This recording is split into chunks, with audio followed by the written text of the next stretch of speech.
Assalamualaikum warahmatullahi wabarakatuh. Salam sejahtera untuk kita semua. Shalom, Om Swastiastu, Namo Buddhaya, salam kebajikan. Alhamdulillah saya sudah bertemu dengan Bapak Presiden, melaporkan secara detail daripada hasil meeting Presiden FIFA dengan saya di Doha kemarin. Dan juga saya membawa surat dari Presiden FIFA yang saya langsung berikan kepada Bapak Presiden. Dan tentunya setelah membaca surat tersebut, Bapak Presiden menginstruksikan saya dua hal. Satu, segera membuat peta biru transformasi sepak bola Indonesia yang seperti Bapak Presiden sudah sampaikan pada saat waktu itu ketika saya baru saja menjadi ketua PSSI bersama para exco yang hadir. Bapak Presiden menekankan ini harus segera selesai dan harus segera disampaikan kepada FIFA. Yang kedua, Bapak Presiden juga menginstruksikan langsung kepada saya untuk segera kembali membuka pembicaraan bersama FIFA untuk kita tetap menjadi bagian keluarga besar FIFA. Yang kita tahu FIFA sendiri itu total membersnya ada 216 dari berbagai negara, salah satunya kita. Sehingga bisa diartikan bahwa Presiden tidak mau kita terkucilkan dari peta persepak bolaan dunia. Nah, karena itu saya tentu akan berusaha keras memastikan transformasi sepak bola Indonesia ini terjadi, bukan wacana, tapi benar-benar terjadi. Dan saya juga akan bekerja keras untuk kembali bernegosiasi kepada FIFA untuk menghindari sanksi yang bisa terjadi. Karena dari FIFA sendiri tentu mengharapkan hal-hal ini tidak terjadi, tetapi tentu kalau kita lihat dari suratnya itu jelas bahwa FIFA sedang mempelajari dan mempertimbangkan sanksi untuk Indonesia. Nah, karena itu saya sedang menunggu undangan kembali dari FIFA setelah mereka ada rapat FIFA Council yang akan terjadi beberapa hari ke depan, dan saya tentu bersiap untuk kembali bertemu FIFA. Mungkin itu yang saya bisa sampaikan. Terima kasih. Wassalamualaikum warahmatullahi wabarakatuh. Bayu Pak, Radio El Sinta Pak. Ya. Pak, dalam pertemuan tersebut yang menjadi titik berat FIFA untuk membatalkan di Indonesia, masyarakat mungkin sudah banyak tahu, tapi belum dari mulut Pak Erik sendiri. Ya. Apa Pak yang menjadi dasar utama pembatalan tersebut, dan nanti kira-kira sudah ada gambaran belum Pak? Sanksi apa yang nantinya akan diberikan oleh FIFA bagi sepak bola tercinta di tanah air ini? Iya, sanksi terberat tentu ini yang kita tidak harapkan kalau kita tidak bisa berikut kompetisi secara maksimal di seluruh dunia. Sebagai tim nasional ataupun sebagai klub, juga ini akan menjadi sebuah kemunduran buat sepak bola Indonesia, dan itu sebenarnya sudah pernah kita terjadi di tahun 2015 waktu itu. Yang kebetulan juga saya bukan siapa-siapa saat itu, saya bukan menteri, bukan pengurus PSSI.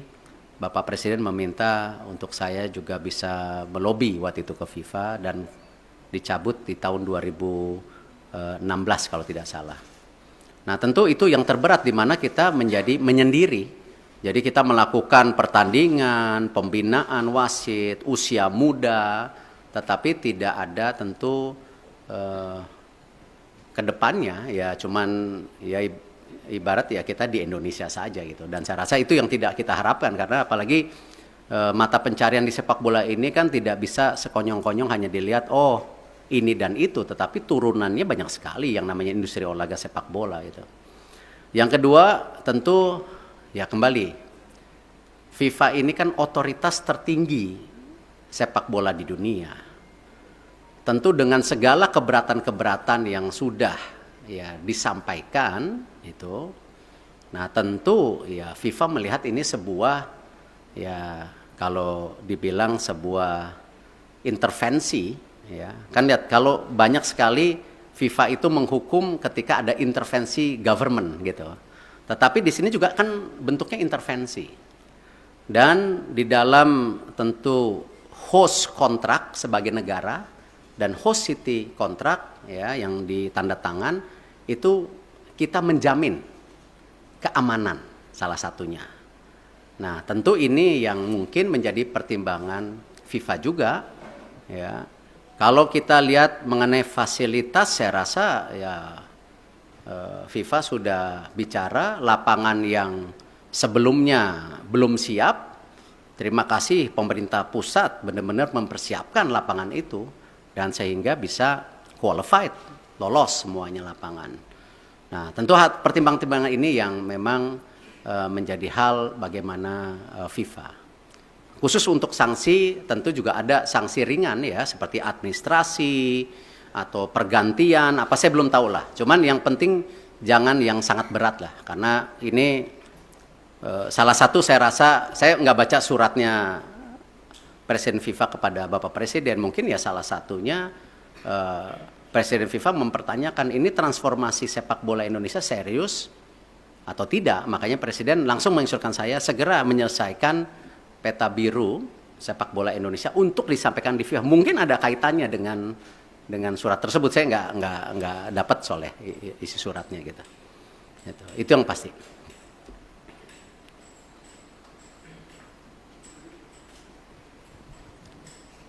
Terima kasih Pak. Saya Anto dari Harian Kompas Pak. Tadi selain cetak biru tadi untuk jangka pendek dan menengah, khususnya bagi talenta-talenta muda Pak, itu bagaimana Pak pemerintah memfasilitasi para pemain usia muda kita Pak? Karena kan Piala Dunia U20 itu sebenarnya panggung bagi mereka ya Pak ya untuk berkembang. Itu yang pertama. Kemudian yang terkait yang kedua tadi Pak soal Indonesia supaya tidak terkucilkan oleh FIFA. Israel kan juga anggota dari FIFA Pak. Sementara Indonesia ada rencana bidding Piala Dunia 2034 ya Pak. Itu gimana Pak kelanjutannya? Karena presidennya udah ada di sini Pak. Kalau ini tidak dibenahi sikap tegas kita terhadap memposisikan Israel itu nanti akan terulang lagi kayak ini Pak. Terima kasih Pak Erik. Ya, saya rasa hari ini kita jangan berpikir terlalu jauh dengan mimpi-mimpi 2034 ada Piala Dunia, ada Olimpiade yang kemarin juga di G20 disampaikan antara Presiden IOC Thomas Bach dan Indonesia. Saya rasa mungkin dengan berat hati ya kita bicara penyelesaian ini dulu. Karena itu sesuatu yang saya rasa belum menjadi sebuah hal yang prioritas hari ini. Gitu. Yang pasti ya tentu tadi disampaikan bahwa Presiden tadi bicara sama saya, Presiden akan juga mengundang Timnas U20 1-2 hari ini. Saya tentu ada mekanismenya dari istana yang akan melakukan itu.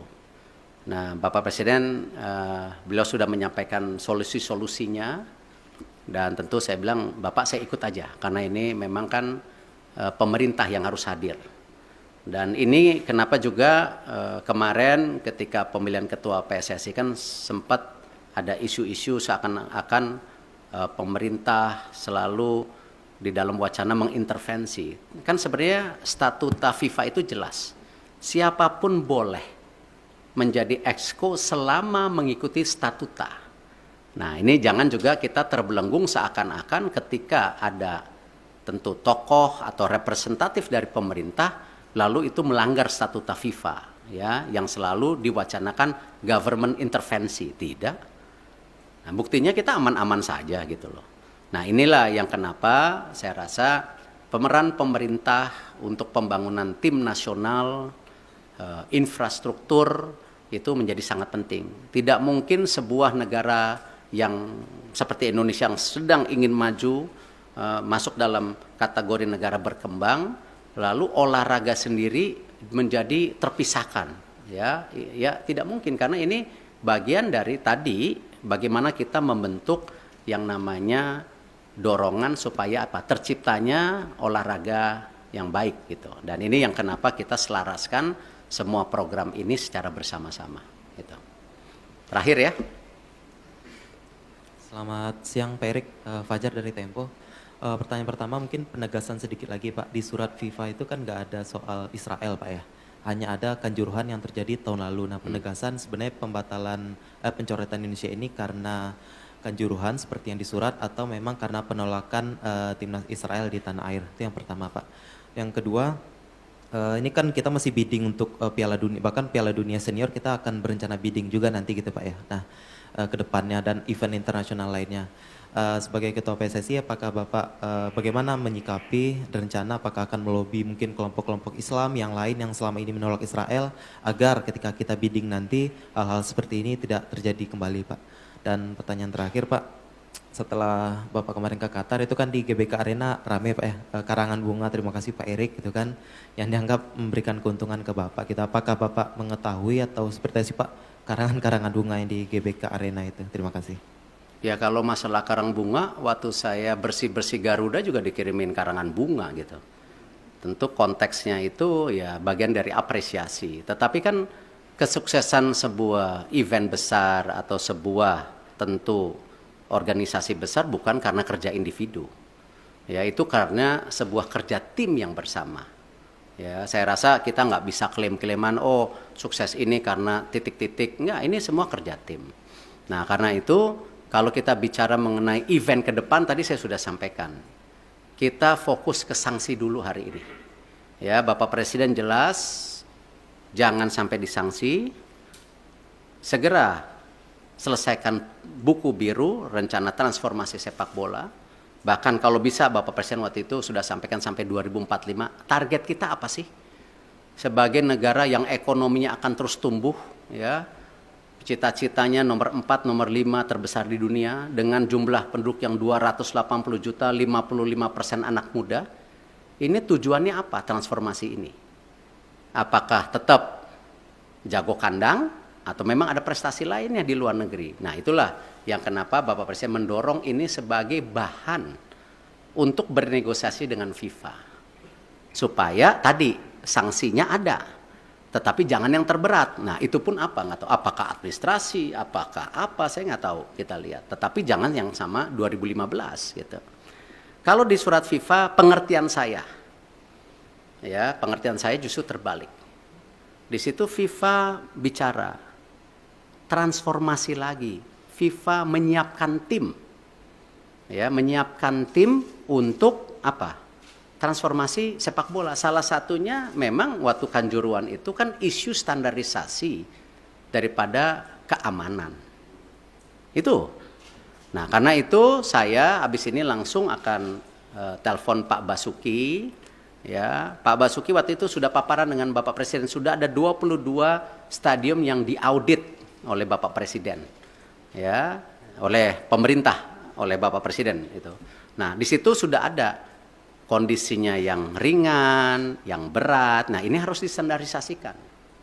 Nah, kenapa juga ya FIFA mengecek lapangan yang 6 dipakai ini sesuai standar atau tidak juga karena itu. Jadi memang security and safety itu menjadi penting. Ya, dan kita sebagai host country juga security dan safety menjadi penting, tidak aja dalam kegiatan event seperti liga kita. Liga-liga kita kan isunya sama nanti ke depan. Bagaimana supporter bisa pulang ke rumah. Gitu. Nah ini yang harus kita bangun security dan safety. Dan saya rasa ini menjadi hal yang sangat kita harus standarisasikan. Yang namanya manajemen pertandingan, manajemen lapangan pertandingan. Itu harus menjadi hal-hal standar. Kalau memang kita mau juga menjadi transformasi. Jadi itu yang saya bisa sampaikan. Terima kasih. Wassalamualaikum warahmatullahi wabarakatuh.